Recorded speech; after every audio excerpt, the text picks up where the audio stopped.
Hi guys, it's Arielle. Welcome back to my YouTube channel. I hope you guys are all doing well. Today's video has been a highly requested video. I've gotten lots of comments and questions and DMs asking me to make a video. So I'm very happy to share with you guys how I, an international student, found the perfect post-grad program in France for me. First, we're going to talk about the types of master's programs that you can find and look for in France. Then I want to walk you guys through the process of finding the master's program or the school here in France that is best for you, as well as the process in applying to that program. That whole research and application situation was honestly so complicated to me when I was first applying for my master's programs, so I really do think that by quickly walking through the steps, I will save you tons of time.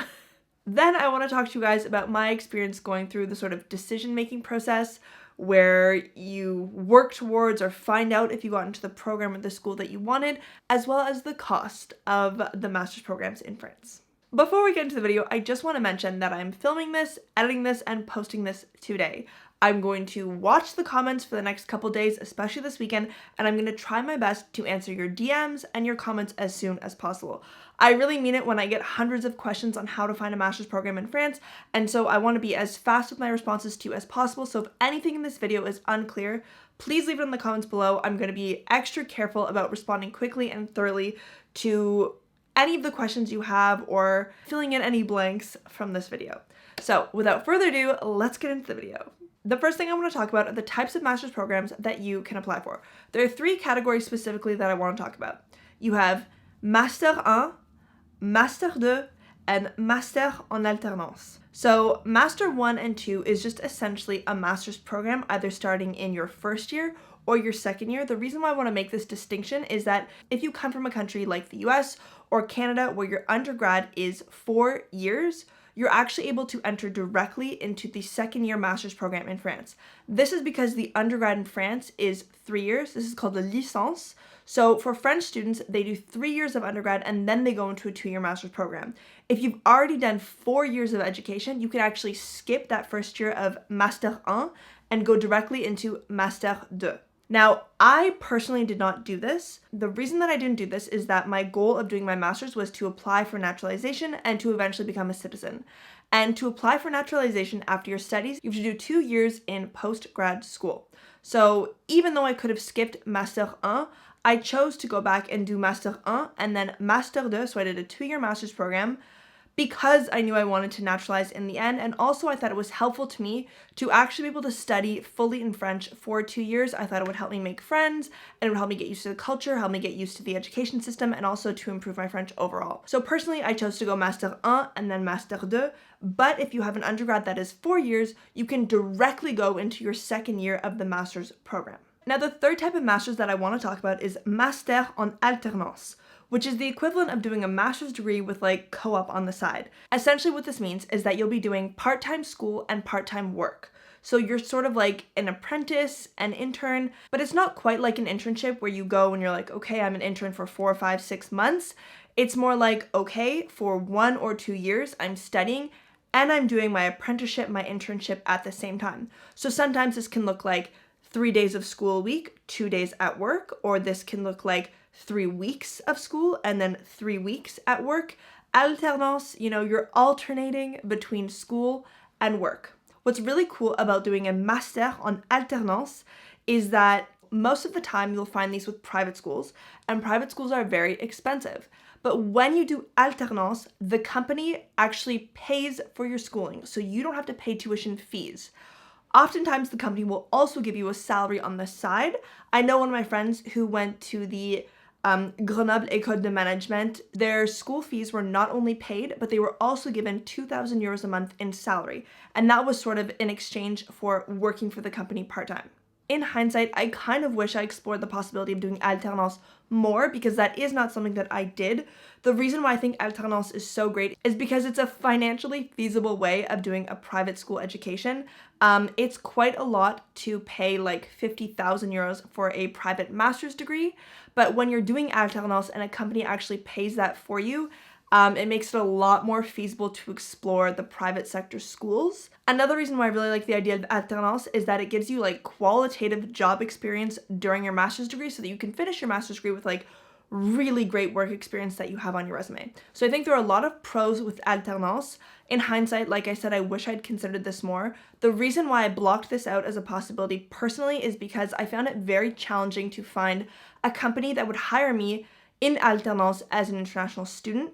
I tried a little bit, but I quickly gave up because it was honestly just very stressful for me to do. It was just much easier for me to go into the master's program. It was a lot less pressure. I really didn't want to sign up for a private school that had like really expensive tuition fees, wanting to do alternance, and in the end maybe potentially not finding a company to take me on as their alternante, and then having to pay those tuition fees. I just didn't really want to go into that whole ambiguous situation, so I chose not to do alternance. You know, it's definitely an interesting option, and it's something you should definitely consider if you're already thinking of doing a private school in France. Now, moving along to what I think will be the most interesting topic for most of you is how to actually find the programs and the schools that are good for you. This was initially very complicated for me, but I found the solution so fast with two websites, which I'll leave in the description below. The first website is Campus France Annuaire des Masters. On this website, you can look for your master's program and your school by field, by keyword, or by region. This is so simple. I'm going to try and throw a video recording on the screen somewhere for you to see how simple this is, but you literally just click a button, you type in what you're looking for, maybe communications, for example, and it will show you a list of programs and a list of schools that are in relation to the keyword you typed in or the field of study that you're looking for. Another really great website is trouvermonmaster.gouv.fr. Again, I'll leave it in the description below. This is sort of the same idea as the Campus France website, where you can literally just type in the keyword of what you're interested in, and it'll show you a bunch of schools and programs that fit that keyword. You can click on the school and it will show you like a list of the programs that they offer that are within the keyword that you're searching for. As you're going through the master's programs that fit the keywords or the fields of study that you're looking for, it's really easy to just like copy the program name and just go to Google, paste the name of the program, paste the name of the school, and go to the information page. Normally they have like PDF documents that outline exactly what the school year will look like, exactly the courses that are within your semesters, the internships that are required to be done for the program. Unfortunately, the Campus France and the Trouver Mon Master website are not exactly a one-stop shop, but those websites will help you identify the programs and the schools that are right for you. You literally just have to Google that program and that school name and just look at the PDF document they have that outlines the entire master's program. Once you're on the specific school website and you're reading about the masters that interest you, it's much easier for you to make your decision. Also, I just want to say that these tips are related to the public sector of master's programs in France. I was personally not interested in doing private sector programs, and I made a video on this, which I will link below as well, talking about why I chose public as opposed to private. So these tips really do mostly pertain to the public sector of education. Anyways, moving along, now that you've identified the program and the school that's best for you, you have to apply. And I have a good tip for you guys that took me so long to figure out, but it is so key. Applying to public school master's programs is identical for all the schools. All you have to do is type in the name of the university on Google and then the word e-candidat.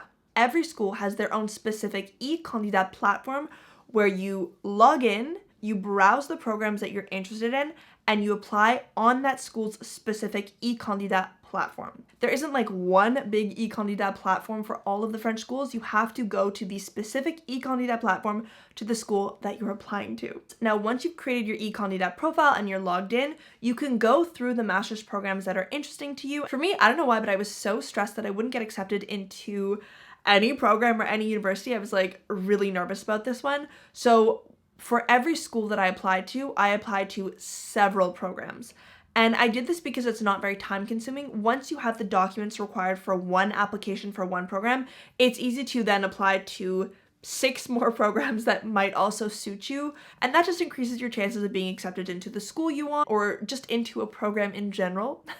Now, I can't remember the extensive and exact list of documents that was required for every application, but they were pretty similar. You know, you have to have your diploma, a piece of ID, a letter of motivation, and your CV. And again, all of these documents have to be provided in French. So make sure if you're coming from an Anglophone country that you have your diploma translated, you have your CV translated, and you have your piece of ID that's all translated. They likely will not be accepting your English documents. Another thing that I want to say as well is that when you're an international student applying into the French education system, it's a little bit different for you because we don't have the same sort of qualifications as French students do. For example, every French student that sort of wants to go into a master's program has to pass a test called le bac, and it's a test that's done after high school, and it's like a comprehensive knowledge test where you're evaluated on like every single school subject. And this is not something that we have in Canada, and I'm assuming this is not something that you have in your own countries. So oftentimes the platforms will ask you for things like your high school diploma or your results from your bac exam, and these are not documents I had, so I couldn't provide them. But that didn't pose any problem for me when I was applying. I just submitted my application with my university diploma that I had earned, and that was just good enough for the French schools. I think there is this level of understanding that when you're coming from an international country, you obviously don't have the same qualifications as a French student. Like, we don't have the bac exam, so you can't provide that detail. And honestly, I was so confused when some of the schools were asking for like my high school diploma, because I'm like, how is that relevant after I did like a 4-year university degree? Like, I don't know. But anyways, I never submitted my high school diploma. So if you do see this as like a required document for the program or for your application, do not fear, you definitely don't need it. I applied to probably 30 or 35 master's programs and I never needed to show this document. They all were just fine with my university degree. So quickly, before we just move on from this whole like application process, I just want to tell you exactly how I did this. I personally applied to the maximum amount of programs possible. For me, it was not an option to not do my master's in France, so I was covering all my bases. I applied to probably 9 or 10 schools, and like I said, upwards of 35, 40 different programs. Again, there's no fee to apply. There's no harm in applying. Honestly, I just 100% wanted to make sure I was accepted into a program, so I ended up making several Econ profiles for a bunch of different universities, and I just applied like crazy for like a couple weeks to every program that fit my criteria in every school in France. Like, to me, it didn't even matter where the school was. I was like, I'm applying just in case this is my backup. So once you've applied, you have to wait for the decision, which honestly came pretty quick for me. I know in Canada, sometimes you would apply for your master's or like even your undergrad program like 6 months in advance, and it would take forever to get a response. But in France, for me, if I remember correctly, I ended up getting my responses pretty fast within maybe like 1 or 2 months, if I'm remembering correctly. You know, the acceptance process is different for all schools. Sometimes your admittance is just based on your profile, on your work experience, and on your previous degrees. So, you know, some schools would just automatically accept me based on my profile. Other programs, primarily business schools that I was applying to within the public education system, they wanted me to go through tests or interviews. I did a lot of Skype interviews with like department heads where they asked me questions about why I was applying, about my professional experience, about my previous education, about my motivation, testing my ability to speak in French. Oh my gosh, sorry. Also, on that note of testing your ability to speak French, I just want to quickly jump back into the whole application process and say, yes, there are 100% English programs available to you, and you can definitely find those. There are also 100% French programs that are available to you, and you'll also find those. For me personally, I applied to a 100% French program. Actually, 90% of the programs I applied to were 100% French, and that's because I wanted to work on my French. Like, that was the goal for me. However, if you're applying to a 100% French program, you do have to provide proof that you can speak the language, that you can like learn and function in that language. I think it's called the TOEIC test. I'm not too sure what the French test is. Maybe the TOEIC is the English test. It's the equivalent of TOEIC, but for French. For me, I didn't actually have to ever submit that document because my first diploma, the diploma I earned in Canada, like my undergrad, was in French. So whenever I was applying, I also did not ever submit like a French certification because my diploma was in French and every school accepted that as proof enough that I could speak the language. But if you don't have a diploma in French, if you didn't study in French before, you definitely will have to provide like a test. So make sure that is on your checklist if you don't have that yet.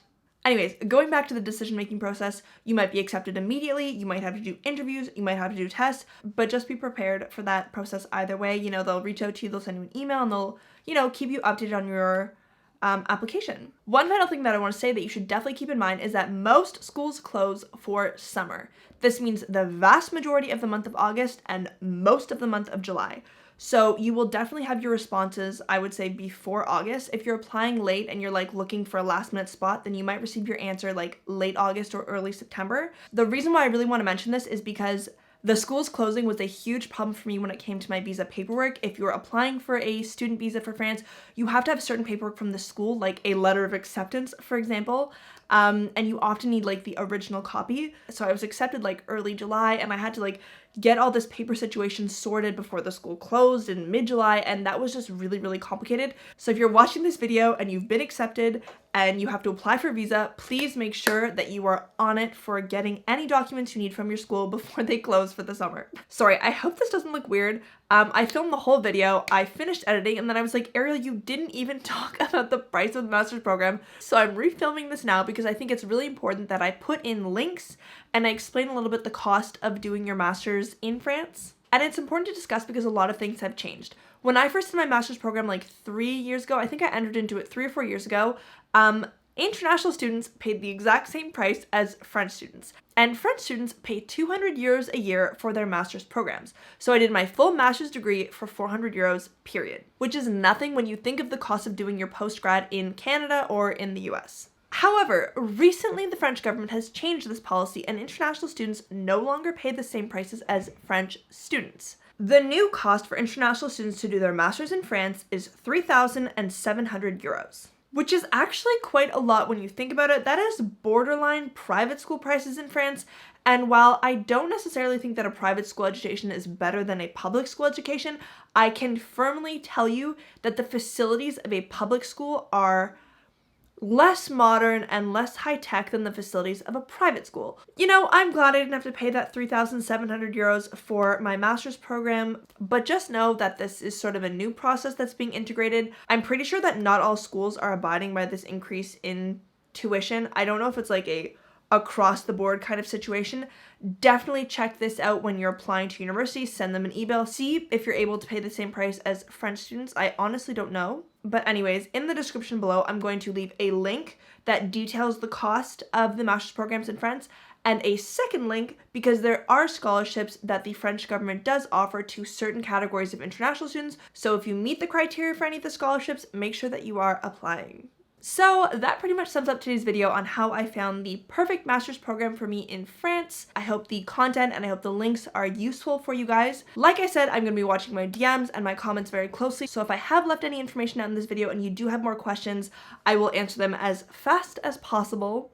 If you guys aren't already following me on Instagram or on TikTok, I will leave those down below as well. I post a lot more fun and like daily content on my life in Paris, which is different from my YouTube, which is like more long form content. But also, if you have any questions for me, you can also reach out to me on Instagram, whatever is easier for you. That is all for me for today. Thank you guys so much for watching, and I will see you in my next video.